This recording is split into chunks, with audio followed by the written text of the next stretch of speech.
Adam of the Crescent Throne didn't believe in fear. Not in 2 centuries of leading the strongest werewolf pack in the Northern Territories, but standing in his own throne room at midnight with enemy blood still wet on his white dress cuffs, he wondered if the trembling human before him had lost her mind. Amanda pressed one finger to her lips, her other hand shooting out to grip his forearm with shocking strength for someone so small. "Don't let her sense you," Amanda whispered, her voice barely audible over the unnatural silence blanketing the palace. In Adam's world, no one touched the Alpha King without permission. He could snap her wrist with a thought. His wolf snarled beneath his skin, offended by the audacity. Yet something in the maid's brown eyes, terror braided with desperate determination, made him freeze mid-breath. "What is happening in my palace?" The words came out as a growl, each syllable edged with emerald fire bleeding into his irises. Amanda's grip tightened. She pulled him sideways into the colonnade shadows, away from the grand staircase leading to the royal wing. "If you go up there with your alpha presence blazing, it'll only make it worse for them. For the pups." The pups. 7 royal children, orphaned by the border wars, placed under his protection 3 months ago. They were supposed to be in the nursery wing, guarded by his most trusted soldiers. He'd spent the evening crushing a rebellion at the eastern border, the kind of night that left bodies in the snow and Adam's conscience heavier than the silver crown he refused to wear into battle. From somewhere above, he heard it. A child's whimper cut short. Not the sound of nightmares. The sound of trained silence. Amanda's hand clamped over his mouth before he could roar. "She'll hear you," the maid hissed against his ear. "Trust me. 60 seconds. Please." Before we continue, I've noticed that many of you enjoy watching my videos but haven't subscribed yet. Please help support and grow this channel by liking the video, dropping a comment, and subscribing if you enjoy the stories. Thank you so much, and God bless you. Now, let's get back to the story. No one silenced an alpha. It violated every instinct, every law of hierarchy. But Amanda spoke his name, Adam, not Your Majesty or Alpha King. She said it like an incantation, like she knew the man beneath the title. They moved through corridors he'd walked for decades. Amanda navigated the darkness with eerie precision, positioning him behind a marble pillar outside the glass conservatory, a room he'd converted to a playroom, filled with toys he'd commissioned from the human lands. The scent hit him then, beneath the jasmine and beeswax candles. Fear. Child fear. Thick and acrid and wrong in every way that mattered. Through the crystalline walls, Adam saw 6-year-old Isla kneeling on the imported carpet, her small shoulders shaking.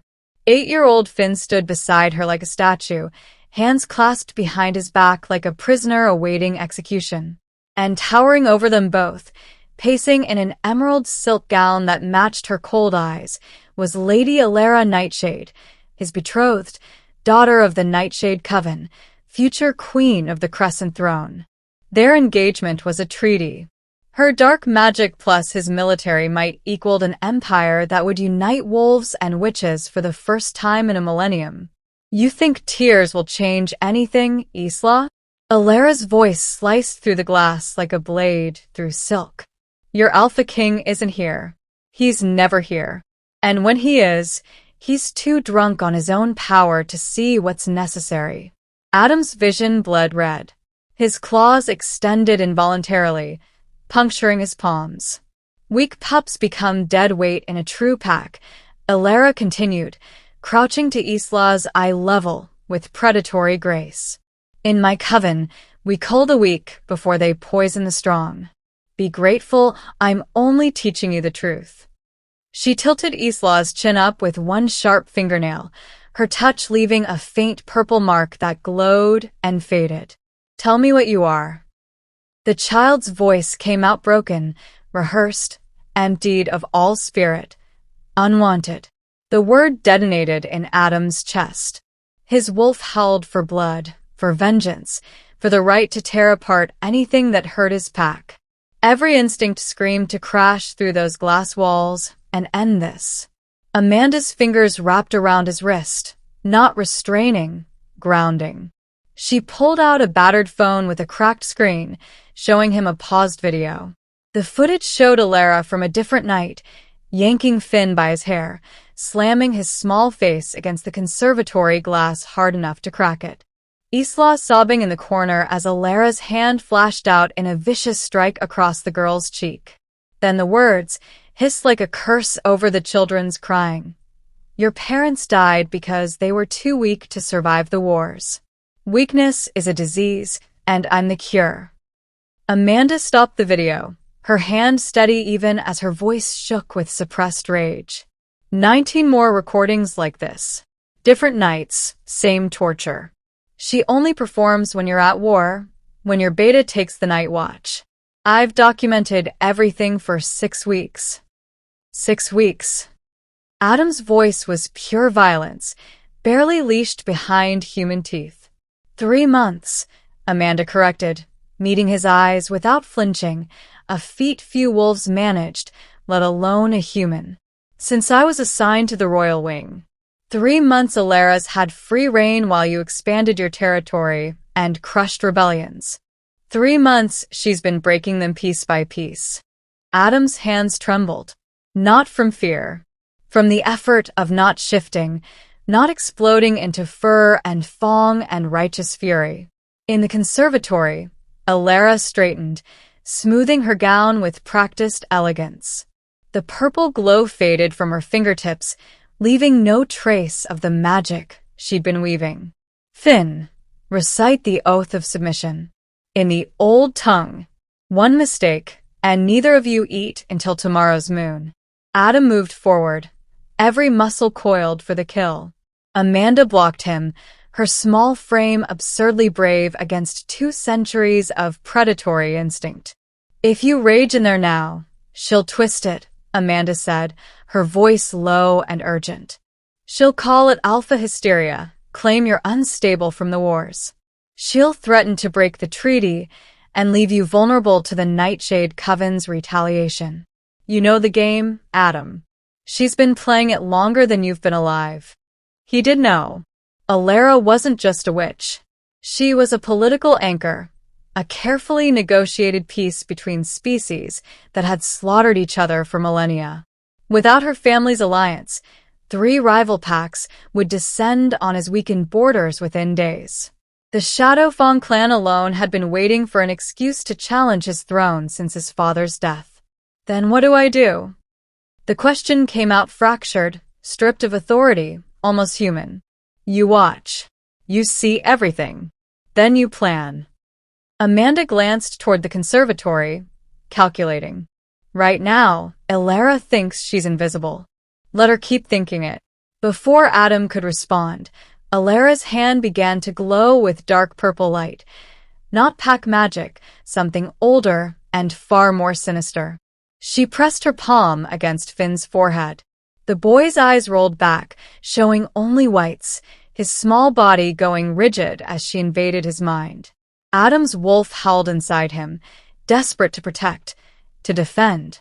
But Amanda's grip on his wrist tightened, and something in that touch felt wrong. Not human wrong. Something else entirely. Alara withdrew her hand, and Finn collapsed to his knees, gasping. She pulled out a black mirror no larger than her palm, whispering into its obsidian surface in a language that predated wolves, predated even the oldest covens. Adam's enhanced hearing caught fragments. Tomorrow at moonrise, the binding ritual is prepared. He suspects nothing. The vessels won't be a complication much longer. The bloodline will be mine. Vessels. Not pups. Not children. Vessels. Alara ended her incantation and turned to the children with a practiced smile, all warmth and false maternal light. Bedtime, my darlings. And remember, if you tell your Alpha King about our special lessons, I'll make sure you're sent to the Reformation camps in the Dead Wastes. They're very, very far away, where even an Alpha's howl can't reach. Understood.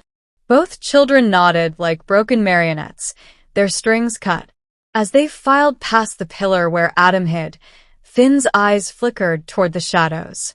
For one devastating second, the future alpha and the broken child's gazes locked.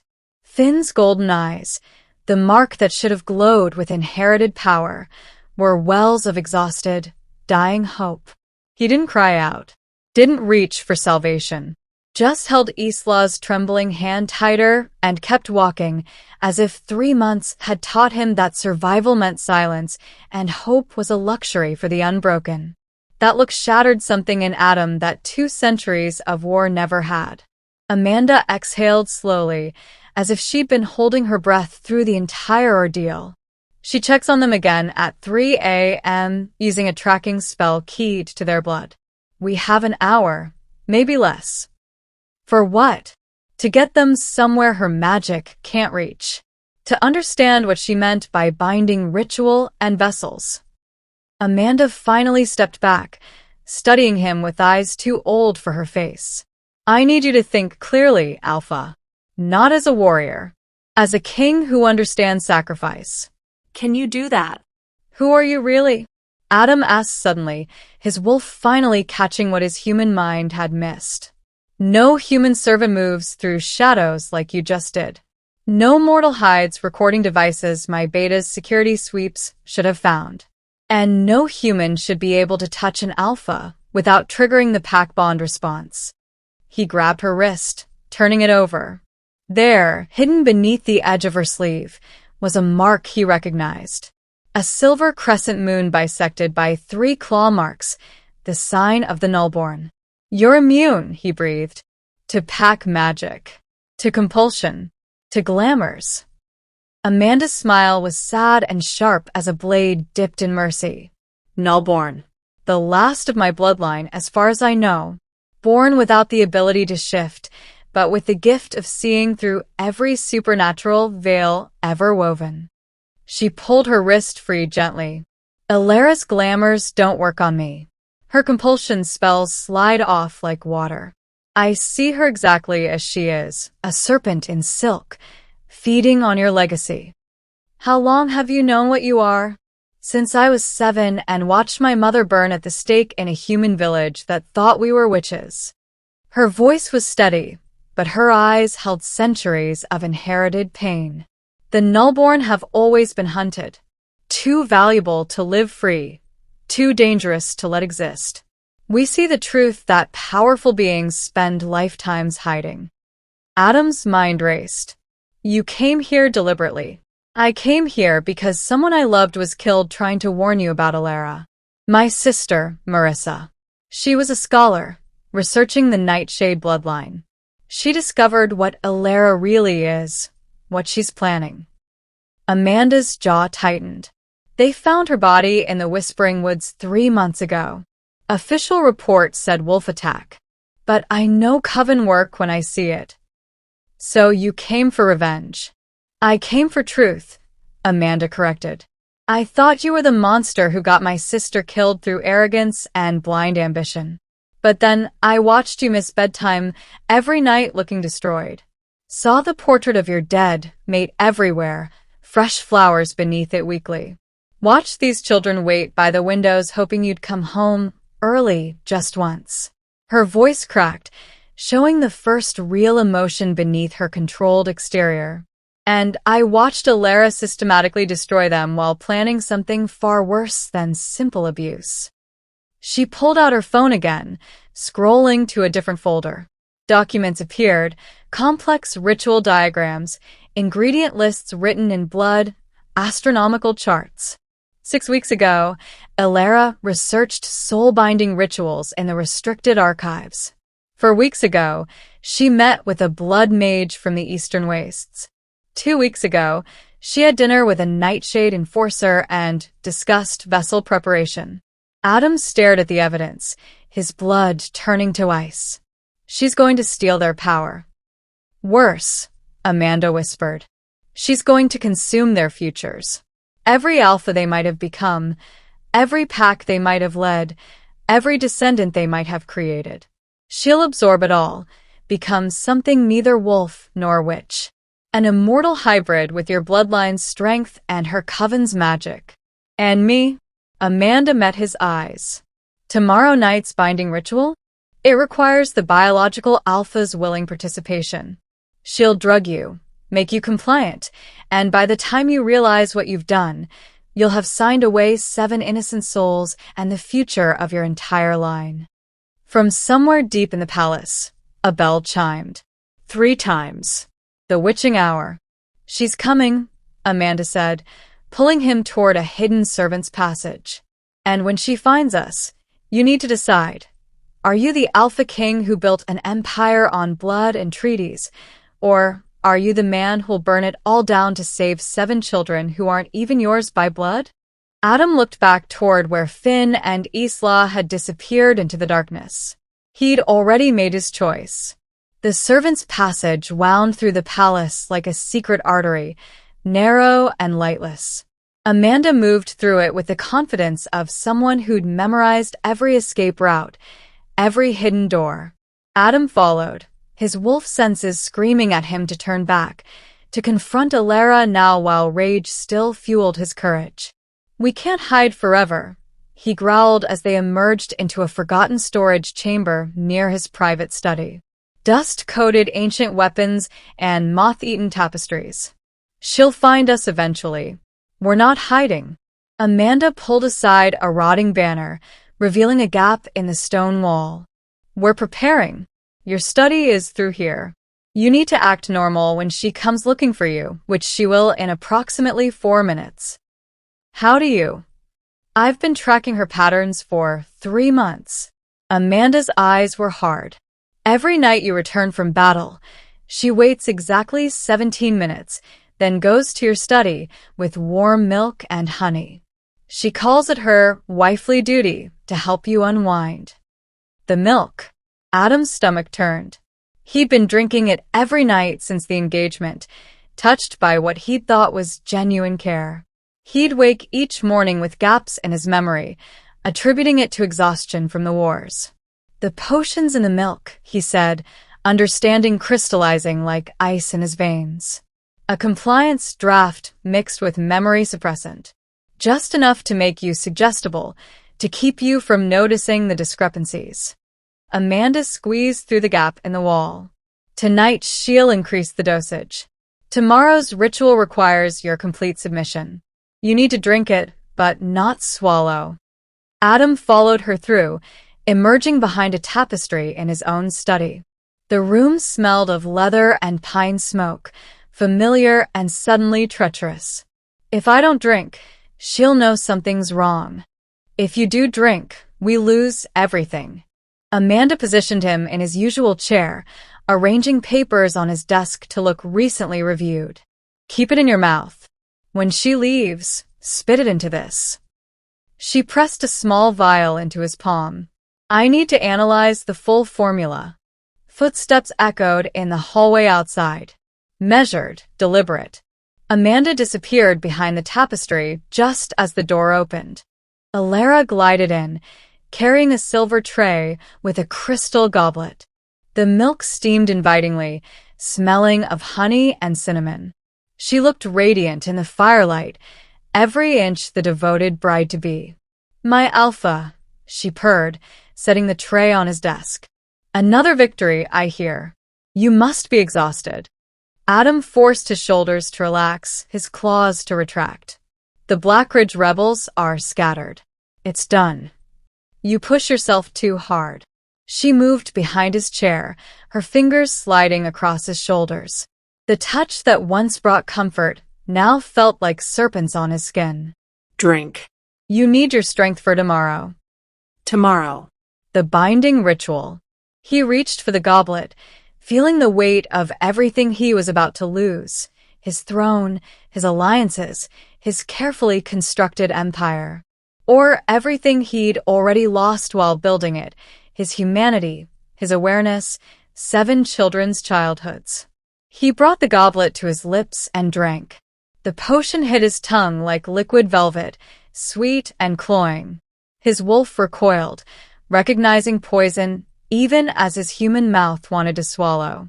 He held it there, feeling it burn against his gums, fighting every instinct to either spit or swallow. Alara's fingers tightened on his shoulders. All of it, darling. You need the full dose tonight. He tilted his head back, mimicking a swallow, letting some of the liquid slide toward his throat, but catching it at the last second. The effort made his eyes water. Good. Her voice was different now, colder. She moved around to face him, studying his expression with clinical interest. Tomorrow night, you'll stand in the ritual circle. You'll place your hands on each child. You'll speak the words I've taught you. And when it's done, you won't remember any of this. You'll believe they died naturally, tragically. Just another casualty of your endless wars. Adam's blood froze. She thought he was already compliant. She was confessing because she believed him helpless. Marcus has been invaluable, of course, Alara continued, circling him like a predator admiring captured prey. Your dear Beta. So easy to corrupt once I showed him what real power looks like. He's been dosing your entire guard rotation with loyalty potions for weeks. Tomorrow night, they won't intervene no matter what they see. Marcus. His Beta since childhood. His brother in all but blood. The man he trusted to protect his pack while he fought wars at the borders. The pups will scream, naturally, Alara said, almost conversationally. Children always do during soul extraction. But you won't hear them. You'll be deep in the trance, willingly feeding me their essence. And when you wake, you'll have no heirs, no legacy, and a wife powerful enough to make you immortal. We'll rule together, Adam. Forever. She leaned down, pressing a kiss to his forehead. Sleep now. Dream of empire. She left, taking the tray, her footsteps fading down the corridor. The moment the door clicked shut, Adam spat the potion into the vial Amanda thrust at him. The liquid burned his lips, leaving them numb. Marcus, he growled, his voice shaking with betrayal. She corrupted Marcus. Amanda emerged fully from behind the tapestry, her face grim. I suspected. His patrol schedules changed 2 months ago, always keeping him away when Alara visited the pups. But I couldn't prove it without tipping my hand. Adam stood, his legs unsteady from rage rather than poison. How many others? Unknown. But if she's dosing the guard rotation, we can't trust anyone in uniform. Amanda held up the vial, swirling the purple liquid. This is concentrated. Triple strength at least. She was prepared to completely override your will. The ritual is tomorrow night, Adam said, his mind racing through decades of military strategy, searching for a solution that didn't end in bloodshed or total collapse. We have less than 24 hours. Then we stop planning and start moving. Amanda pulled out her phone, showing him a map with a red marker. There's a sanctuary. 3 hours ride north, past the Thornwood border. It's protected by ancient magic older than the covens, older than the packs. Nullborn magic. Alara can't track them there. You want me to run? The words tasted like ash. I want you to save them, Amanda corrected. The throne will still be here. Your empire will still be here. But those 7 children? Tomorrow night, they'll be gone. Consumed. Erased from existence. Adam looked at his desk, at the maps of territories he'd conquered, treaties he'd signed in blood. 200 years of building power, of being the alpha king everyone feared. And none of it meant anything compared to Finn's dying eyes. Get them, he said. Get the pups. We leave in 10 minutes. Your Beta will notice. Let him. Adam's eyes flared emerald, his alpha voice resonating with absolute authority. Marcus made his choice. Now I've made mine. Amanda moved through the palace like smoke, returning 8 minutes later with 7 half-asleep children wrapped in dark cloaks. Finn carried Isla, who was barely conscious. The others huddled together, eyes wide with confusion and fragile hope. They'd learned not to ask questions, not to believe in rescue. "The stables," Adam said, already moving. "We take the fastest horses, and—" "The stables are watched," Amanda cut him off. "Marcus stationed guards there an hour ago. He knows every exit you'd think of." "Then how?" A window exploded inward. Glass rained down as a figure crashed through in a shower of moonlight and violence. She landed in a crouch, twin blades already drawn, silver hair wild around a face carved from scars and defiance.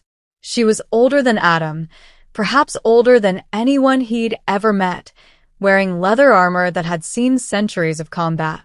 "You're late, Amanda," the woman growled, her voice like gravel and old wars. "I told you to signal me an hour ago." Plans changed. Adam came home early.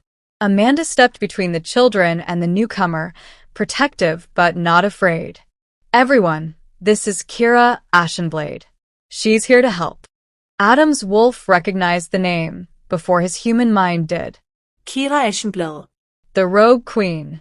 The only wolf in recorded history to survive challenging 3 Alpha Kings and walk away. She disappeared into legend 40 years ago after razing the corrupt Ironjaw pack to the ground and vanishing into the wildlands. "You're supposed to be dead," Adam said. "I'm supposed to be a lot of things."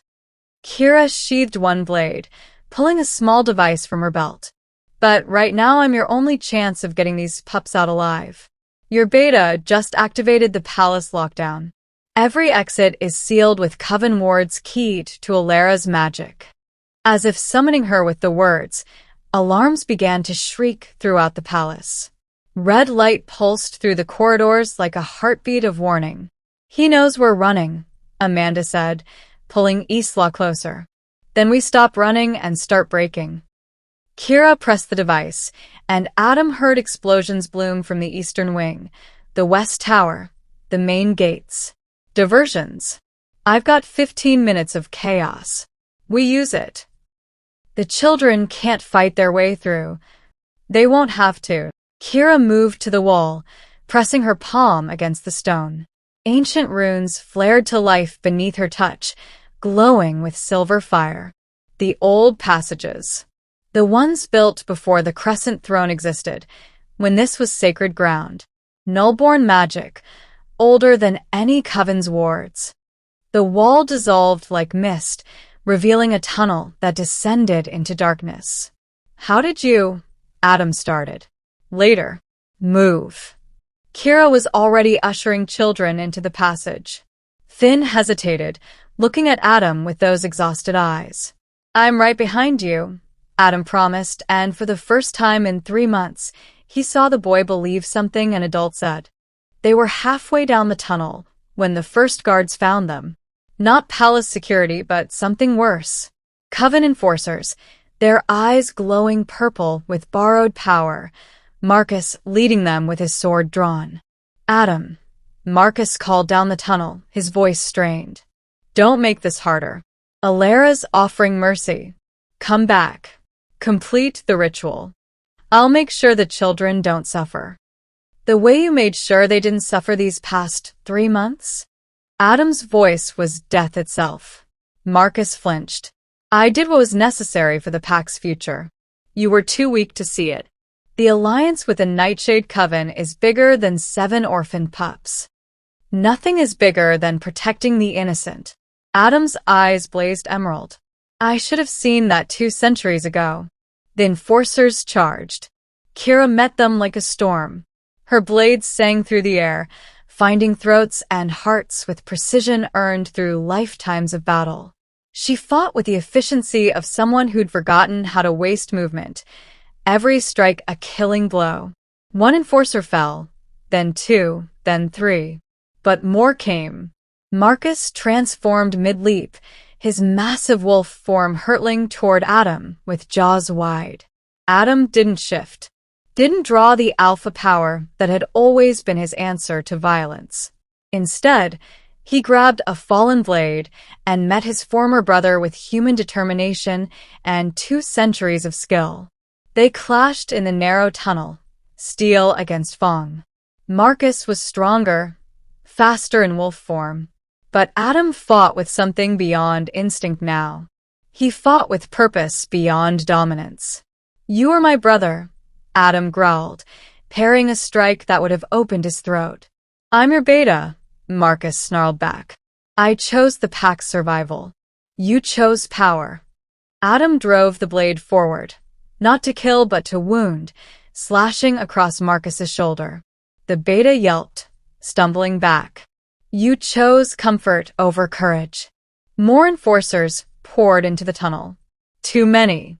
Even with Kira's legendary skill, they were being overwhelmed. "Amanda, run!" Adam shouted, holding the line as Kira grabbed two of the smaller children. "Not without you." Amanda stood firm, her nullborn immunity making her invisible to the coven magic crackling through the air. She grabbed a fallen blade, moving to Adam's side. Then the tunnel shook. Stone cracked. And from the darkness ahead, where the children had fled, came a sound Adam hadn't heard in a century. Ancient magic, waking. The walls began to glow with silver runes, spreading like wildfire. The coven enforcers screamed as the nullborn wards recognized them as invaders, as corruption. The magic didn't just repel them, it burned them, unmaking the borrowed power Alara had threaded through their blood. Marcus backed away, his wolf form shrinking, his borrowed strength evaporating. "What have you done?" "Something I should have done from the beginning," Adam said quietly.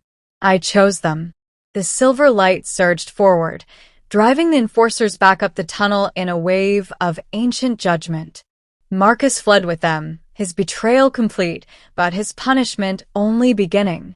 Kira appeared from the darkness ahead, carrying Isla and leading Finn by the hand.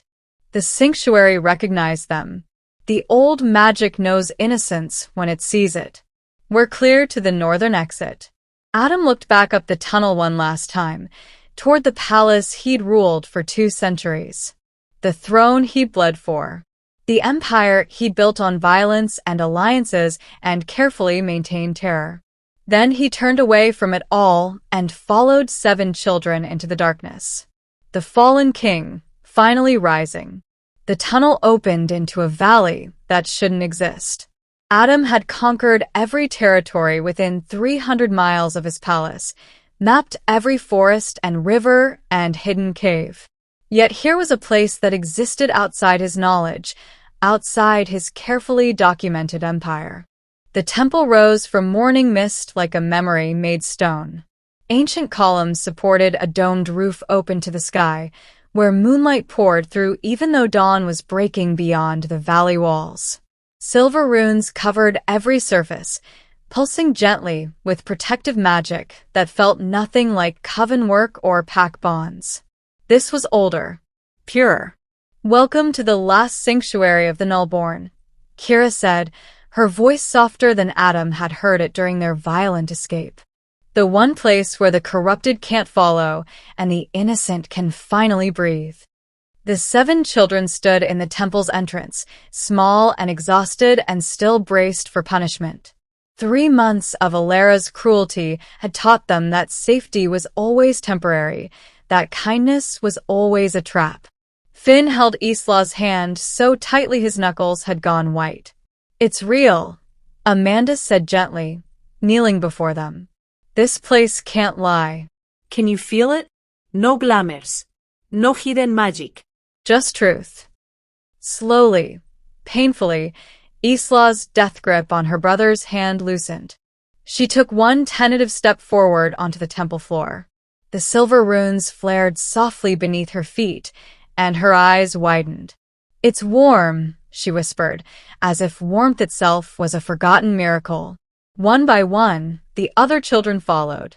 A boy named Tobias touched a column and laughed, actually laughed, when the runes danced under his palm like friendly fireflies.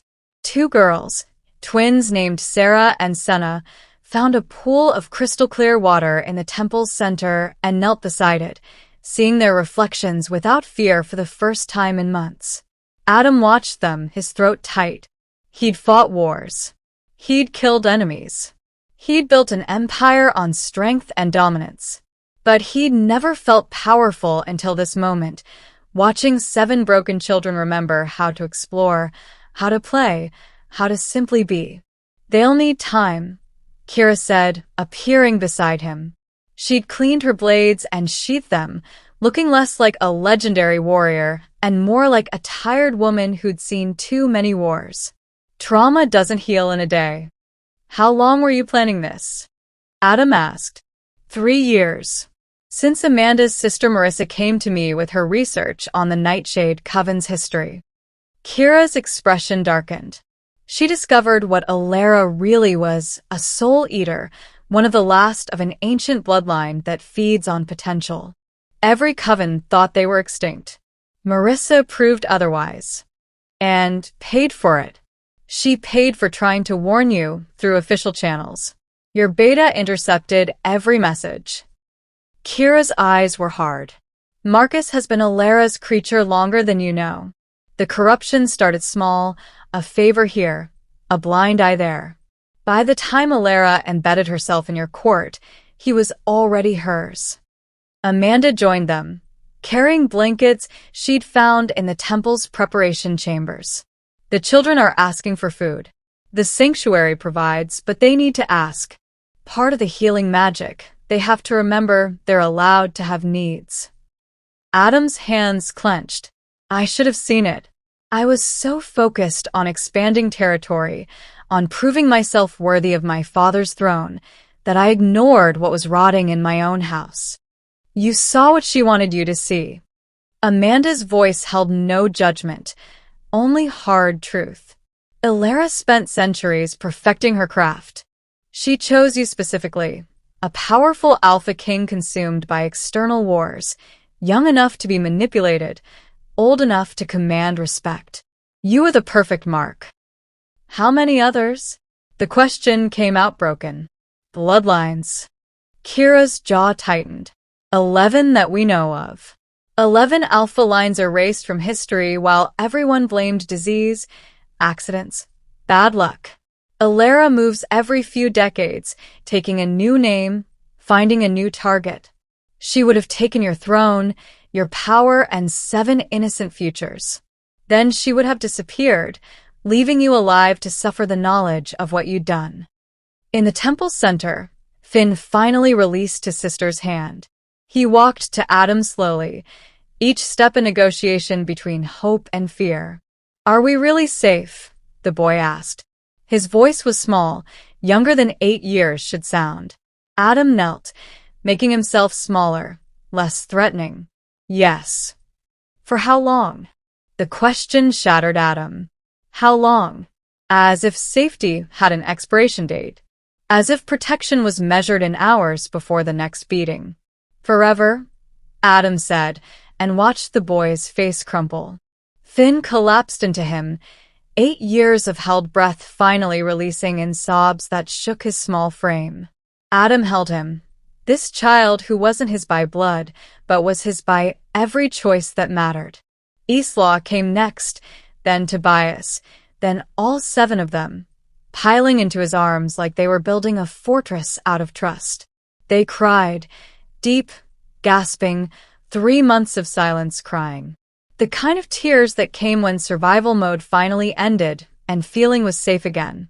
Adam held them all, his own tears falling silent into Finn's hair. I've got you, he whispered. I've got all of you, and I'm not letting go. Above them, the temple's moonlight intensified, as if the ancient magic itself was blessing this broken, healing pack. Kira and Amanda stood watch at the entrance, weapons ready. But for the first time in 3 months, the children weren't waiting for violence. They were waiting for morning. And for the first time in 3 months, morning felt like a promise instead of a threat.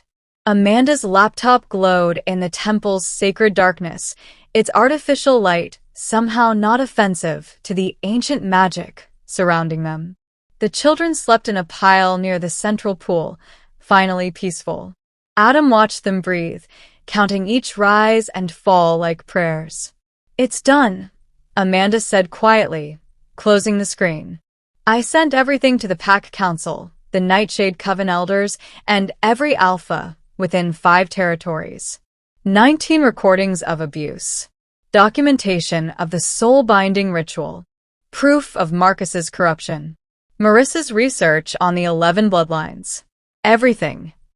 "Ilera will deny it," Adam said, though his voice lacked conviction. "She'll try. But I sent it from her own communication crystal." Amanda's smile was sharp and satisfied. "I cloned it 3 weeks ago. Every message appears to come from her directly, authenticated by her magical signature. She's been bragging to her coven contacts about the ritual, about how easily she manipulated the great Alpha King. I just made sure everyone could read it." Kira laughed from her post by the entrance, a sound like rocks grinding. "You documented your enemy using her own weapon. Vicious. I like you, Nullborn." Adam's phone, which somehow still worked within the sanctuary's wards, began vibrating. Messages flooded in. First from Elder Thorn of the Northern Territories, demanding explanation. Then from Councilwoman Vera, expressing horror. Then from Maven Shadowcrest of the Nightshade Coven itself, the message brief and cutting. "We did not sanction this abomination. The Soul Eaters were banished centuries ago. If your evidence is true, Ilera Nightshade has violated our most sacred laws." "The Coven's turning on her," Adam breathed, scanning message after message. "They're calling her rogue, demanding her immediate arrest.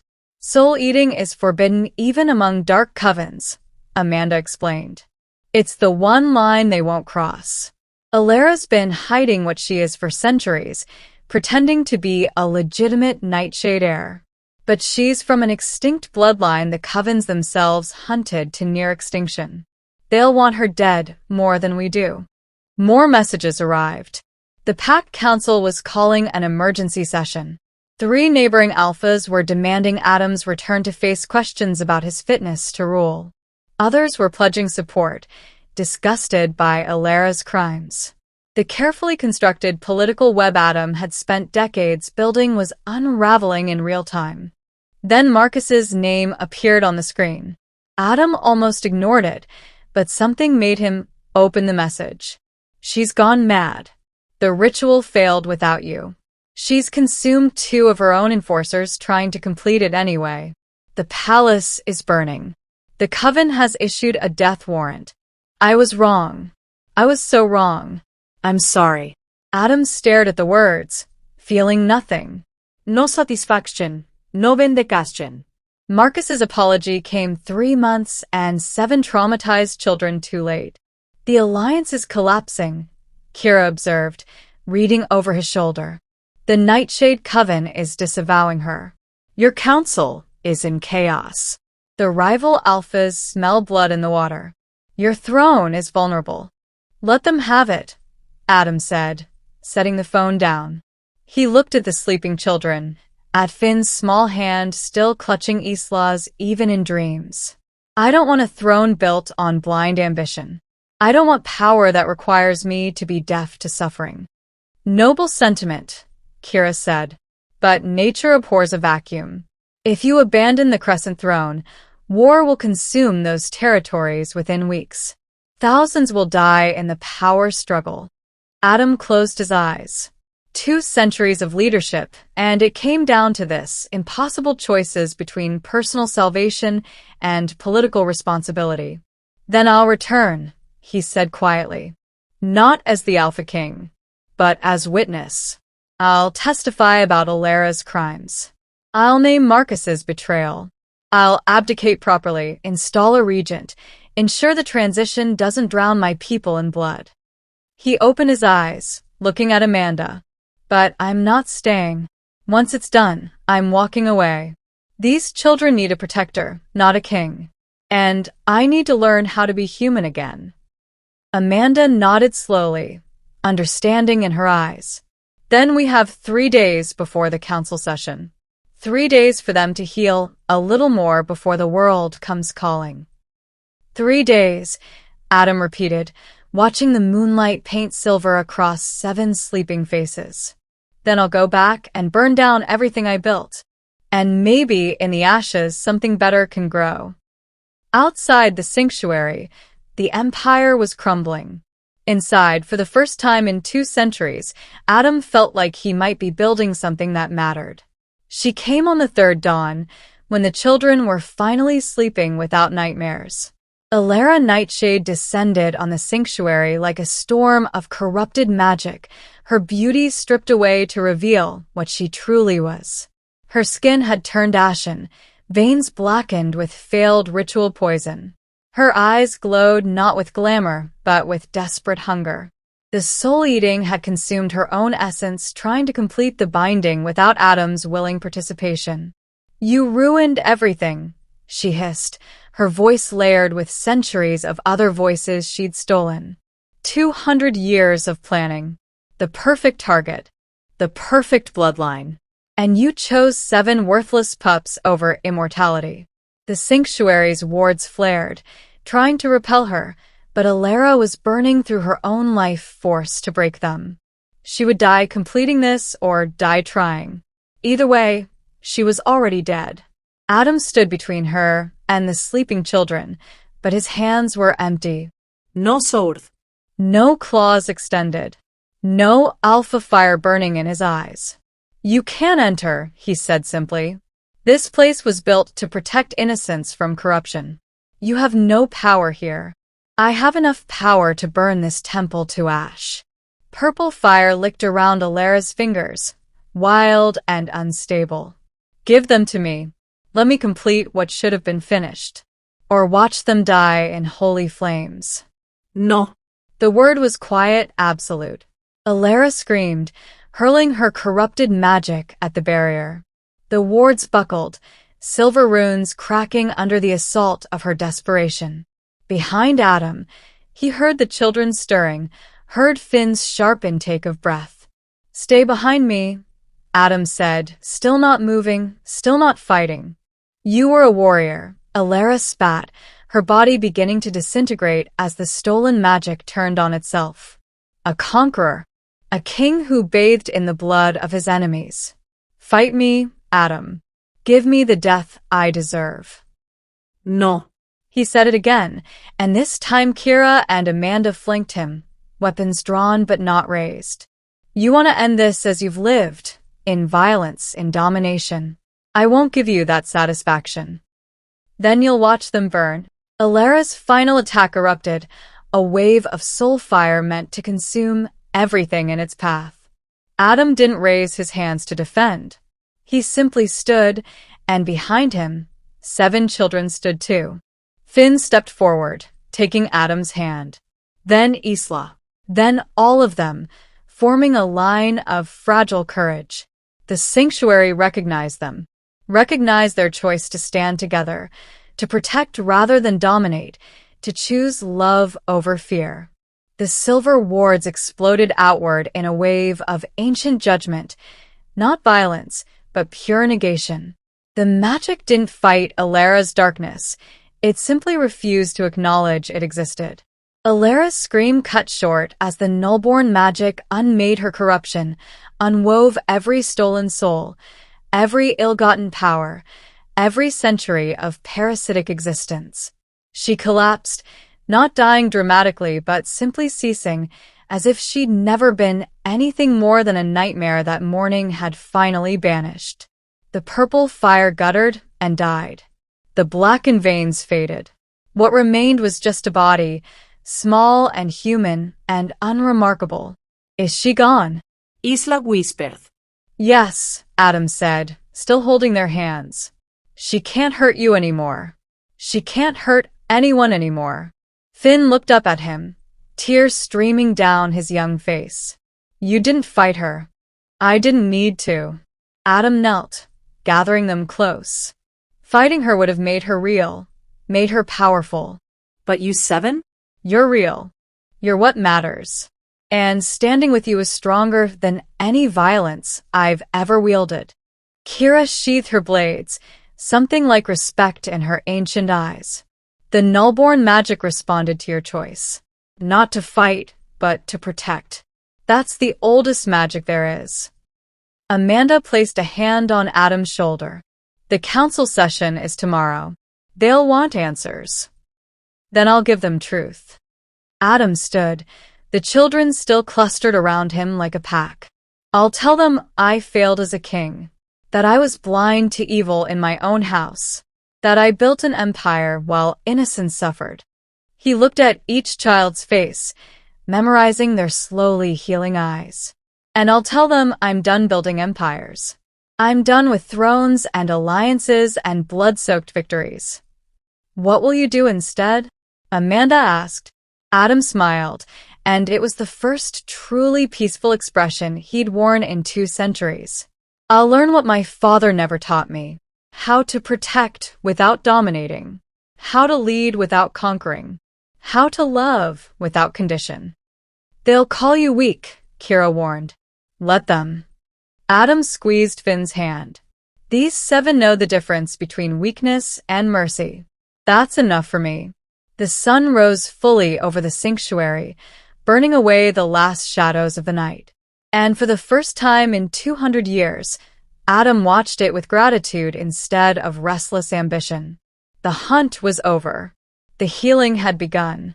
If you enjoyed this story and want more like it, please like the video, drop a comment, and subscribe to the channel.